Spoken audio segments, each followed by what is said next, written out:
Chers amis, chers collègues, élus, merci tout d'abord à François, notre premier secrétaire, de nous avoir une fois de plus donné autant d'énergie. Merci à lui de nous avoir rassemblés.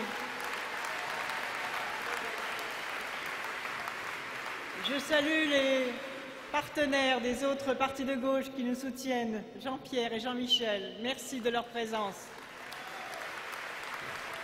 Tous les élus socialistes, républicains, citoyens, rassemblés à l'initiative de Dominique Strauss-Kahn et de Claudie Le Breton, merci à vous pour les avoir, au cours des mois et des années qui viennent de s'écouler, animés et encouragés. Merci à Marlise d'avoir animé cette journée et à vous tous ici présents. Oui, je suis heureuse de vous voir aussi nombreux et nombreuses en ce dimanche. Vous, les piliers de la République et les inventeurs au jour le jour de la nation. Notre rassemblement ici à la porte de Versailles n'est pas une réunion publique comme les autres, ni un rendez-vous de plus. Il a une valeur et une densité toute particulière, parce que vous êtes venus de tous les territoires qui forgent notre destin commun, parce que souvent vous avez fait un long chemin et même un très long voyage, si j'en juge par la présence de tant d'amis des Outre-mer.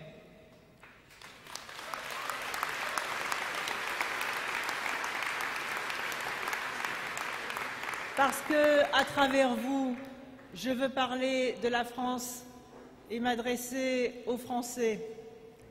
Et à travers les 5000 élus ici présents, c'est aux 500 000 élus sur tout le territoire national auquel je pense à ce moment. Merci du fond du cœur pour votre parrainage. Plus de 4000 signatures sont arrivées.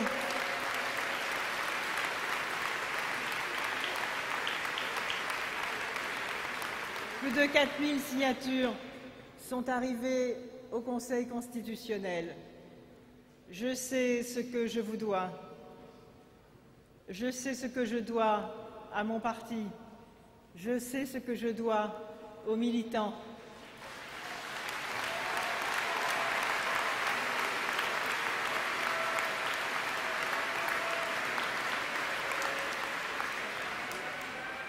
Car si je suis ici devant vous, c'est d'abord parce que je suis une des vôtres, conseillère municipale, conseillère générale, parlementaire pendant 4 mandats successifs, présidente de la région Poitou-Charentes, reprise à un ancien Premier ministre.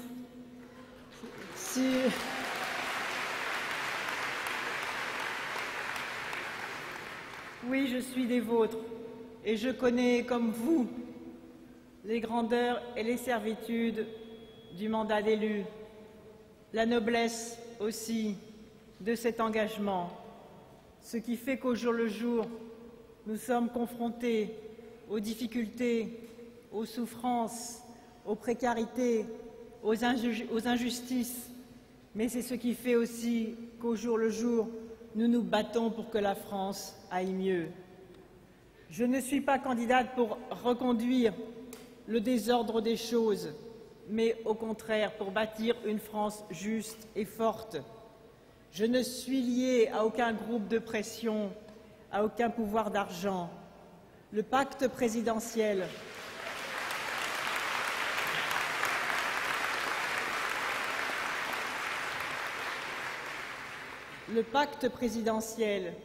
il a pour objectif de faire ce que vous faites tous les jours sur vos territoires, c'est-à-dire de répondre aux urgences d'abord de la vie quotidienne des Français et des Françaises, mais c'est aussi de préparer le pays aux défis du futur. C'est la mission que vous vous donnez, c'est la mission que je me donne, et c'est la victoire sur ces bases que nous devons conquérir et gagner ensemble.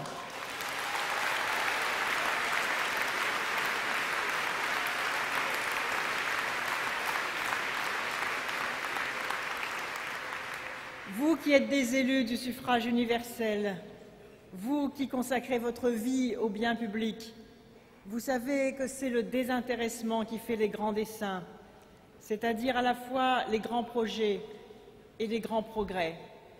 Ce dévouement et ce désir de changement que vous mobilisez dans vos communes, dans vos cantons, dans vos régions, dans vos départements, dans vos villes, dans vos circonscriptions, je les veux pour la France. C'est la beauté de l'engagement politique, c'est la noblesse du combat collectif et c'est le sens de notre combat commun. Et je le ressens au fond de moi, chaque jour un peu plus, c'est bien ce qu'attendent les citoyens. Et je voudrais même vous dire que la réponse au tumulte de la mondialisation qui nous inquiète tant, c'est le raccrochement au territoire. Ce sont les racines solides, celles qui permettent de s'élever et de se tourner sans peur vers les autres et vers le vaste monde. Je veux réconcilier le local et le global, et ce sera tout le sens des réformes institutionnelles efficaces. Et c'est tout l'objectif de la République nouvelle que j'appelle de mes vœux et qui est portée par le pacte présidentiel. Cette République nouvelle dont vous êtes les acteurs à l'avant-garde, cette République nouvelle, nous la réussirons et lorsque nous l'aurons réussi grâce au vote des Français dans un référendum populaire, institutionnel, refondateur de notre République, ancré sur ses traditions, mais en même temps tourné vers le futur, ancré sur ses territoires, farouchement accroché à ses identités et à ses diversités, et en même temps ayant la capacité d'inventer la France qui se relève, alors oui, ce sera notre 6e République, et c'est à celle-là que je vous invite, et c'est celle-ci que nous construirons ensemble.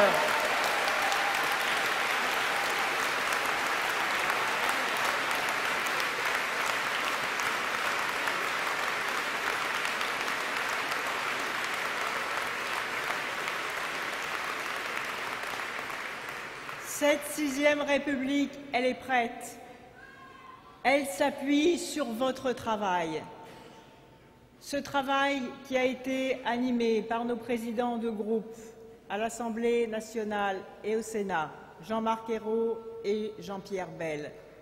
Elle s'appuie, vous y avez tous contribué, elle va s'appuyer sur 4 piliers nouveaux. D'abord, une démocratie parlementaire revivifiée qui va mettre fin au cumul des mandats.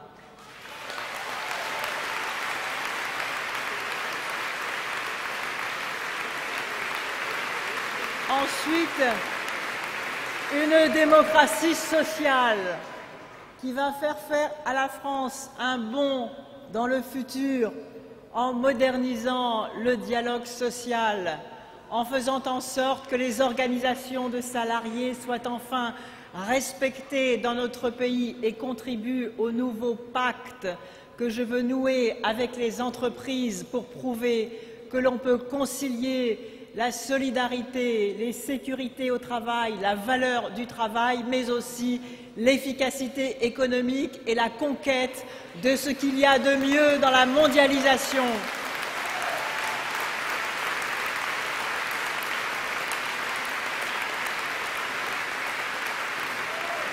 Le 3e pilier, c'est la démocratie participative, celle que vous pratiquez tous les jours. Et c'est bien parce que depuis des années, je suis une élue locale, que j'ai compris comme vous que la France a changé, que le monde a bougé et donc que la politique doit changer en s'appuyant sur l'intelligence des gens, sur leur volonté de participer aux décisions qui les concernent, parce qu'ils sont les meilleurs experts de ce qu'ils vivent, de ce qu'ils sentent, de ce qu'ils attendent, de ce qu'ils espèrent, non seulement pour eux-mêmes, mais aussi pour la génération qui se lève, afin qu'à son tour, cette génération qui se lève puisse espérer un meilleur avenir et transmettre à la génération suivante aussi le goût du risque, celui d'entreprendre, mais la ferme conviction que c'est en prenant le goût du risque, qu'en arrivant à conquérir le goût d'entreprendre, que nous pourrons au mieux le faire si nous assurons les solidarités de base, le maintien des services publics sur tout le territoire, l'accès à la santé,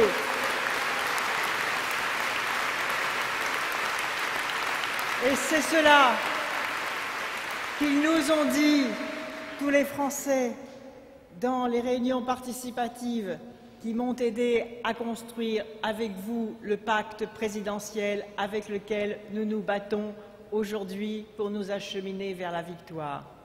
Le quatrième pilier de la sixième République, c'est la démocratie territoriale. Oui, nous allons accomplir une nouvelle étape, reprendre le flambeau de Pierre Mauroy, mais pas dans une décentralisation ratée ou confuse, à tel point confuse, comme la droite l'a fait, que le mot même de décentralisation a perdu tout son sens et toute sa valeur. C'est pourquoi nous mettrons en place une loi sur les intelligences territoriales au sens large, ce que j'appelle la régionalisation, non pas au sens de région administrative, mais au sens de région territoriale. Et je le ferai parce que je crois que c'est là que se trouve le véritable cœur de la réforme de l'État. Nos concitoyens attendent que nous dépensions avec sagesse les fonds publics. Ils connaissent l'état de déficit dans lequel la droite laisse la France. Ils savent que ce sera difficile. Ils attendent donc de nous des dépenses publiques mieux organisées, 1 euro dépensé, 1 euro utile. Ils attendent une clarification dans la répartition des compétences.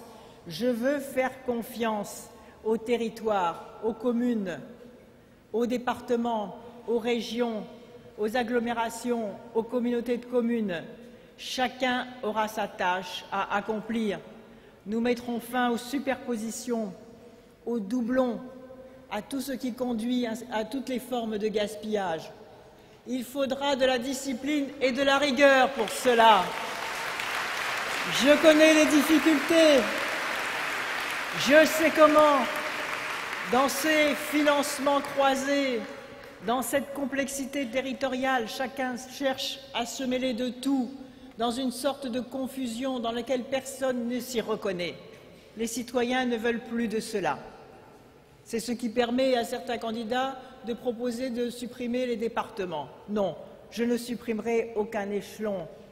En revanche, parce que cela conduirait à une forme de pagaille administrative et nous perdrions des mois de temps utiles pour faire les réformes efficaces et rapides.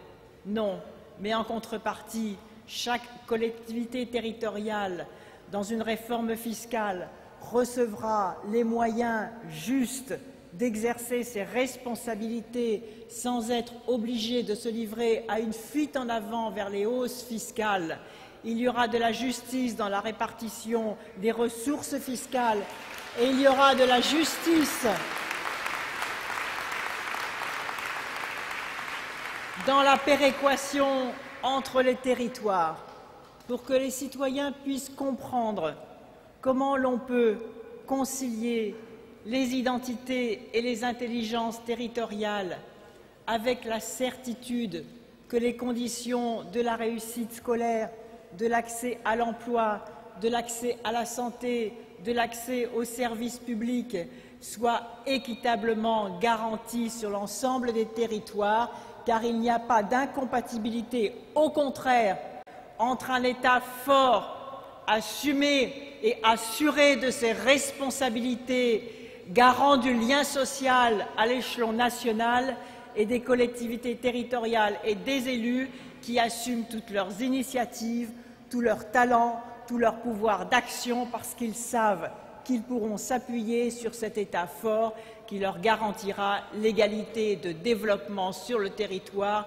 où qu'ils se trouvent, quelles que soient les conditions initiales et surtout en donnant davantage aux territoires qui en ont le plus besoin.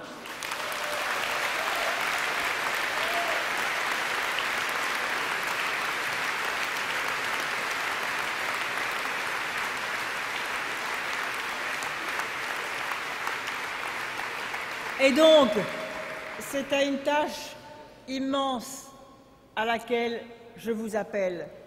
C'est vous, si les Français en décident ainsi, qui serez au premier rang de l'application du pacte présidentiel que je vous propose, appuyé sur ces 7 piliers, ces 7 priorités que sont la valeur travail, la lutte contre la vie chère, la confiance retrouvée, l'excellence environnementale, la lutte contre toutes les formes de violence, le fait que la France revienne à la table de l'Europe et le fait que la France retrouve sa place dans le monde et son message universel tant attendu. C'est vous qui aurez cette tâche. Et il nous faudrait un nouveau Péguy pour dire les nouveaux hussards de la République que vous êtes aux côtés des enseignants. Oui, c'est vous qui allez être au premier rang et je compte sur vous, non seulement pour conquérir la victoire, mais pour la transformer dans ce pacte présidentiel qui permettra à une France neuve de se relever.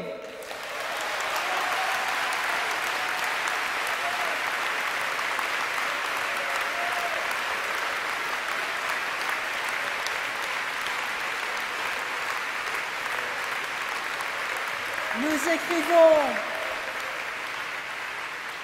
aujourd'hui, ensemble, une belle page de l'histoire de France.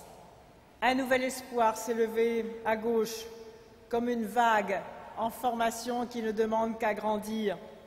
La volonté et le courage permettront d'aller chercher toutes celles et tous ceux qui pensent ne compter pour rien et qui ne savent plus de quoi demain sera fait. Nous sommes en train de tracer ce chemin, de construire ce renouveau. Nous accélérons aujourd'hui le mouvement de ce nouvel élan partagé. Je vous demande aujourd'hui encore de vous tourner à 35 jours du premier tour de l'élection présidentielle, de vous tourner résolument vers les Français, de nouer avec eux un nouveau dialogue pour que chacun se sente pris en considération et revienne vers les urnes, pour redresser la France, la retirer vers le haut, pour mettre fin à cet insupportable vécu du déclin et du pessimisme. Oui, chacun doit être appelé à se remettre en marche. Aucun talent ne doit être gaspillé, aucune chance oubliée, aucune bonne volonté écartée.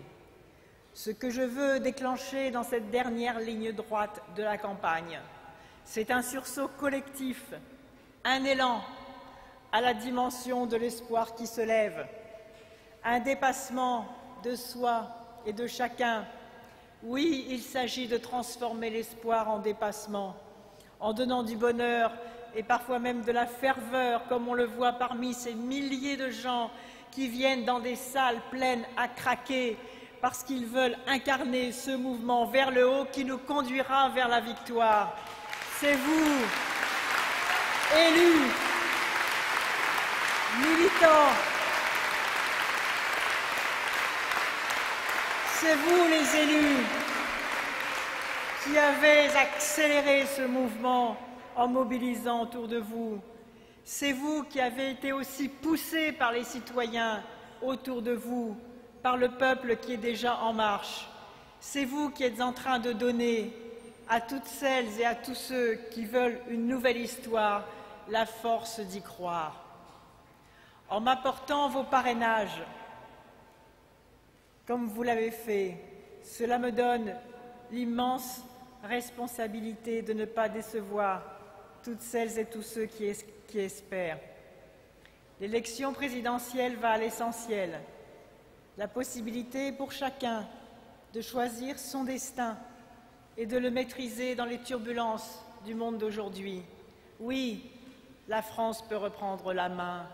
Oui, elle peut croire suffisamment en elle, renouer avec le meilleur de son histoire, se projeter à nouveau dans l'avenir pour construire un destin commun. Car les questions que se posent les Français, nous les connaissons. La pauvreté et la précarité sont-elles une fatalité? Non. Ces risques inédits, ces inégalités qui se creusent, ces fragilités qui déstabilisent même ceux qui se croyaient à l'abri. Est-ce là le visage inéluctable de la modernité? Assurément pas. Ces jeunes qui désespèrent de pouvoir vivre un jour de leur travail, ces salariés qu'on pousse vers la sortie bien avant l'âge de la retraite, ces familles qui n'arrivent plus à joindre les deux bouts, à se loger correctement, ces petits retraités qui ont la hantise de ne plus pouvoir se faire soigner et de ne plus pouvoir transmettre à leurs enfants et à leurs petits-enfants les valeurs auxquelles ils tiennent, ces familles qui s'endettent pour faire face aux dépenses courantes. Est-ce là la condition promise aux millions d'ouvriers, d'employés, de salariés, d'artisans, de commerçants, de petits agriculteurs, de retraités qui forment l'immense majorité du peuple français? Je ne le crois pas et je ne le veux plus, et vous non plus, vous ne le voulez plus.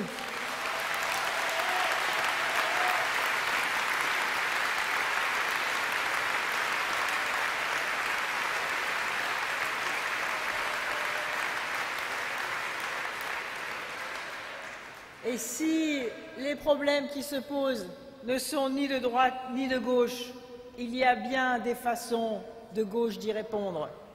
Être à gauche, c'est garder au cœur une révolte intacte. Être à gauche, c'est mettre le progrès social au cœur de toutes les décisions politiques, le progrès social pour tous et le respect pour chacun. Être à gauche, c'est l'éducation au cœur de tout. Encore l'éducation, toujours l'éducation. L'éducation qui, avec la formation et les qualifications et la culture, c'est-à-dire l'investissement dans l'humain, nous permettra de combattre le chômage et d'affronter le vaste monde. Je veux non seulement incarner ce changement profond, mais le construire avec vous. La politique doit partir, comme vous le faites tous les jours sur vos territoires. La politique doit partir de la réalité de la vie des gens, être attentive aux leçons que le peuple donne, comprendre que le citoyen est le mieux placé pour faire le diagnostic de ce qu'il vit et pour dire au nom de quelles valeurs nous devons agir. La France doit donner à chacun les moyens de prendre effectivement son existence en main. Voilà pourquoi les libertés individuelles appellent des solidarités et des garanties collectives à construire. N'ayons pas peur, puisons ces idées neuves, comme nous l'avons fait, dans la vie quotidienne du peuple français, dans ses souffrances, dans ses difficultés, mais aussi dans ses talents et dans ses formidables réussites. Oui, avec vous, la France doit saisir toutes ses chances et se redresser. Et nous savons bien, nous ici, qu'elle mérite beaucoup mieux que ce qu'elle a. Je veux lui donner à la France cette fierté sans prétention inutile, qui l'aidera à rassembler ses forces et à écrire avec tous les siens, une nouvelle page de son histoire. La France, je la vois comme vous au contact des territoires, créative, innovante, mais bridée de trop de lourdeur et de méfiance, fragilisée par un État qui se désengage et qui devra demain, j'en fais le serment, assumer toutes ses responsabilités dans le cadre d'une autorité juste. Je la sens, cette France, souvent en avance sur ceux qui la gouvernent et qui se plaignent injustement de son immobilisme. Les Français, je le crois, sont prêts aux réformes, mais ils ne veulent pas consentir aux décisions qu'on leur impose sans les y associer. Ils ne sont pas partants pour des efforts qui pèsent toujours sur les mêmes. Et conduire une politique efficace et juste, c'est apporter la garantie permanente, au jour le jour, du recul des inégalités, des précarités et des insécurités, parce que c'est aussi comme cela que le pays sera plus fort dans la compétition internationale. On nous répète que le pouvoir échappe à la nation, que la volonté politique peut de moins en moins, que ce n'est plus l'État-providence, mais l'État minimal, faiblement protecteur qui serait dans le sens de l'histoire. Je crois, moi, tout le contraire. Je crois que la politique doit prouver jour après jour son efficacité, et c'est pourquoi je vous propose une autre façon de gouverner, qui repère les vrais problèmes, qui apporte des solutions concrètes, qui dit au nom de quelles valeurs nous agissons et qui transfère vers vous les responsabilités opérationnelles pour répondre au plus vite aux attentes de nos concitoyens.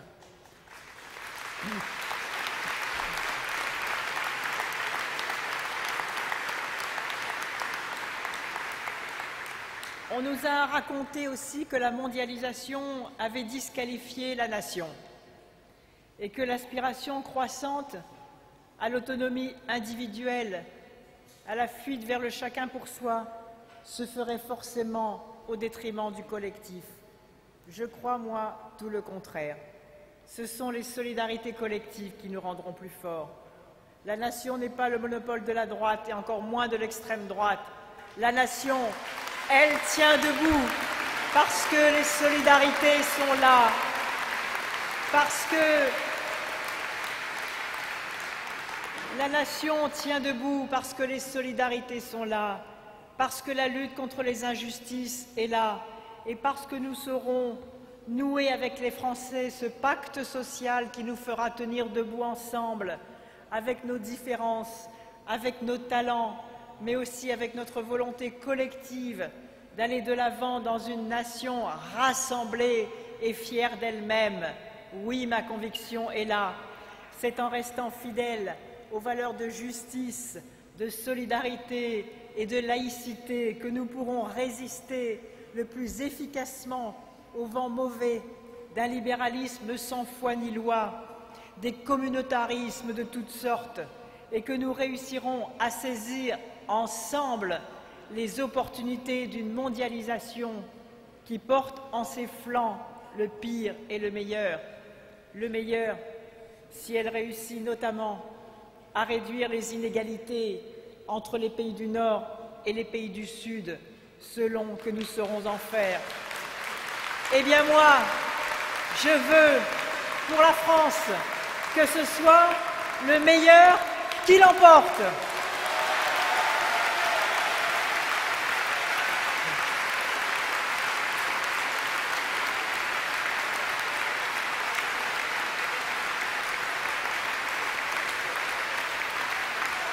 Imaginez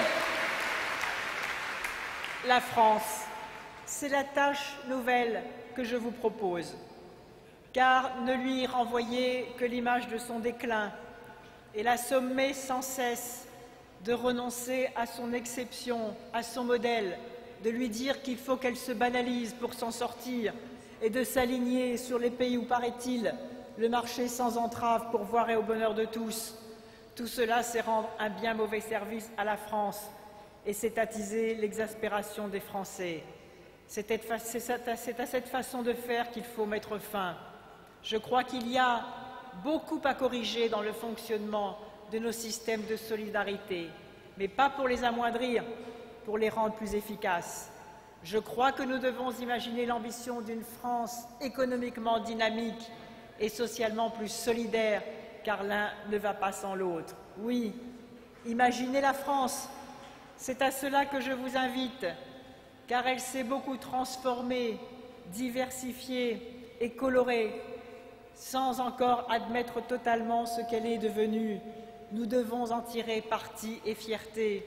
La France doit enfin reconnaître, comme ses enfants légitimes, tous ces jeunes dont les familles sont venues d'ailleurs et qui sont aujourd'hui des Français à part entière, quoique toujours exposés aux discriminations.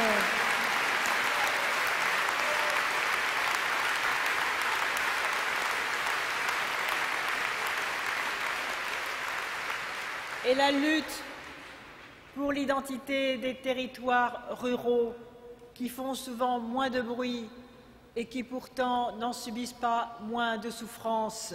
Cette lutte-là fait partie aussi de la reconnaissance de la diversité de la France.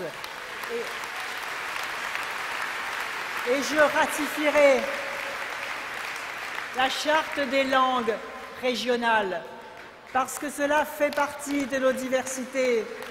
Et c'est cette France diverse, colorée, multiple, rassemblée dans le potentiel de tous ces talents que nous réussirons à réunir en refusant d'opposer les uns aux autres et de se sentir menacés par les uns ou par les autres. Non, c'est la diversité qui nous rend forts, c'est la diversité qui fait notre unité, c'est la fidélité à nos valeurs et à nos territoires qui nous permettent d'avancer de l'avant en étant bien au clair sur ce qui nous rassemble et en étant plus forts pour regarder vers les autres, car c'est en relâchant ou en atténuant nos racines que souvent cela nous pousse à nous replier sur les individualismes, celles qui détruisent le collectif ou à avoir peur du vaste monde et de la mondialisation.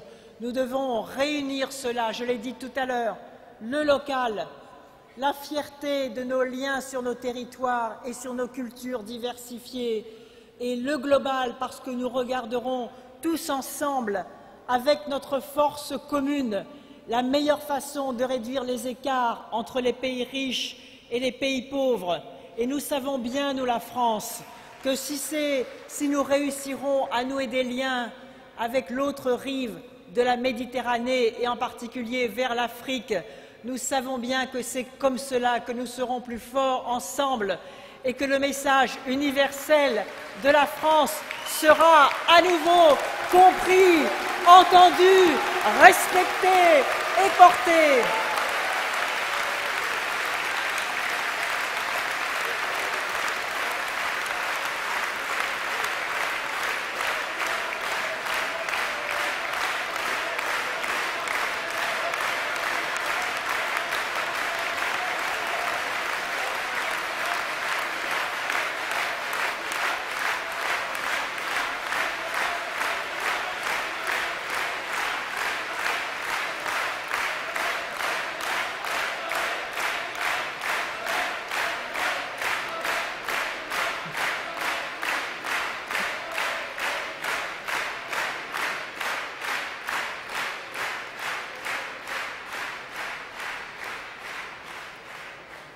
Et chaque maire rural, là où il se trouve, lorsqu'il noue un jumelage avec un autre village d'un pays plus pauvre que le nôtre, il construit un ordre mondial plus juste.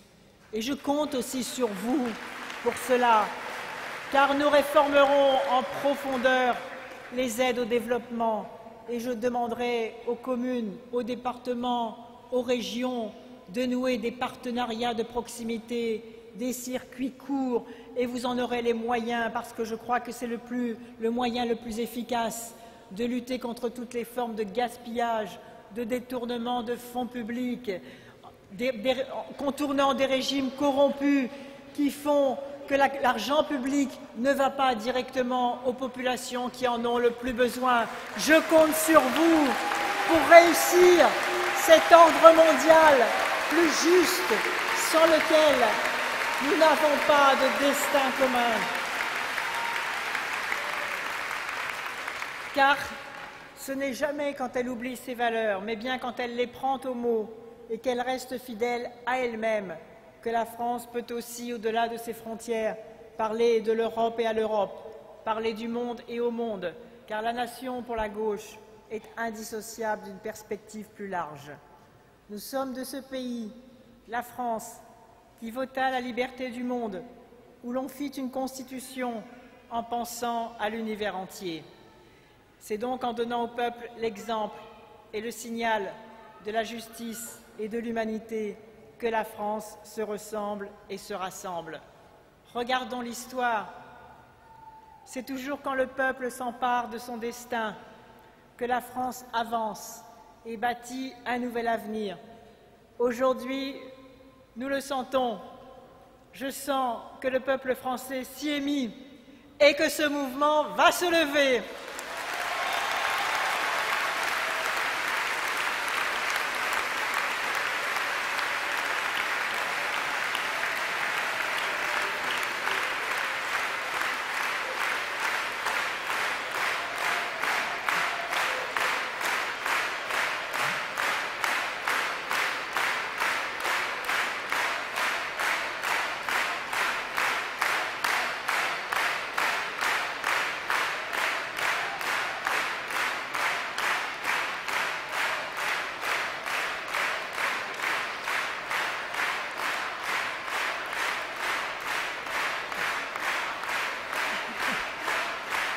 sommes portés par un mouvement populaire généreux, heureux, qui sent que nous sommes portés par une cause plus grande que nous.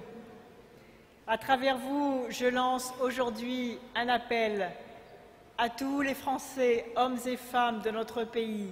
Rassemblons-nous, mobilisons-nous, aidons-nous les uns les autres à servir la France. Imaginons ensemble une France qui aura le courage d'affronter les mutations sans renoncer à son idéal de liberté, d'égalité et de fraternité, pour un ordre juste et contre tous les désordres injustes qui frappent les plus faibles, pour des énergies positives qui rassemblent et des libertés nouvelles à inventer.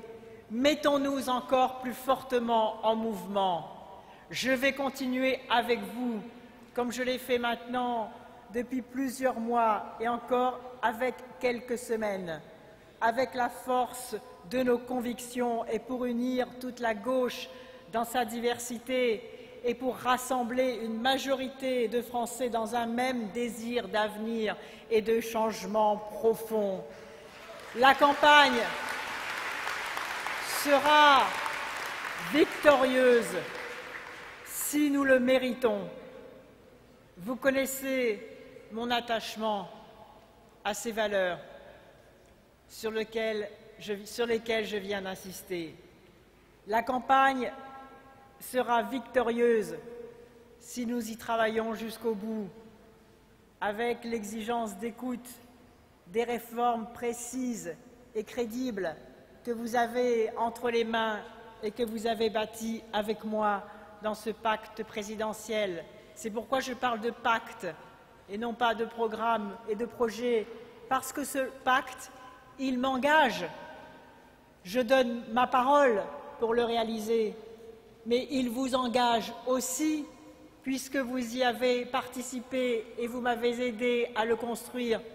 Et il engage tous les Français, parce que la France se relèvera en étant en appui sur leur énergie et sur leur volonté d'aller de l'avant et sur la conviction que la parole politique sera tenue et que c'est grâce à eux que la France pourra changer et continuer à aller de l'avant et préparer un meilleur futur à la génération qui se lève. Alors c'est sur cela que je compte. Les réponses que nous apportons aux inquiétudes des catégories populaires et en particulier la lutte contre toutes les formes d'insécurité et de violence dont souffrent d'abord les plus exposés et qui attendent de nous que nous accomplissions notre tâche et que l'État fonctionne enfin correctement. Vous m'avez, au cours de ces déplacements, de ces milliers de réunions sur vos territoires et qui vont désormais s'accélérer, vous m'avez, par votre présence et parce que vous avez mobilisé dans les salles des milliers et des milliers de citoyens, nombreux sont ceux encore parmi eux qui hésitent, qui doutent, qui attendent, qui espèrent, qui comparent. C'est donc un moment précieux qui va se dérouler, un moment intense, un moment fait de plein d'intelligence. Nous devons être à la hauteur de l'intelligence des électeurs qui veulent que cette élection serve à quelque chose, qui veulent comprendre, qui ne veulent pas se faire avoir, qui veulent que leur voix soit méritée. C'est à nous, c'est à moi de mériter avec vous chaque voix qui va venir dans l'urne et qui va dire « Nous voulons une autre France, nous voulons une France neuve, nous voulons une France qui se relève et qui aille de l'avant. » Oui, vous m'avez donné toute cette force et je vous demande de continuer à me la donner parce que je veux mettre cette force au service de notre idéal commun pour faire gagner la France. À nous de mettre la vérité en bataille. Des millions de Français attendent que l'on mette fin à ces politiques de rupture, de fracture, d'insécurité, de précarité. Alors je vous le demande, tournons-nous vers eux, donnons-leur confiance, méritons-les, oui, mettons la vérité en bataille pour faire gagner la France. Vive la République, vive la France!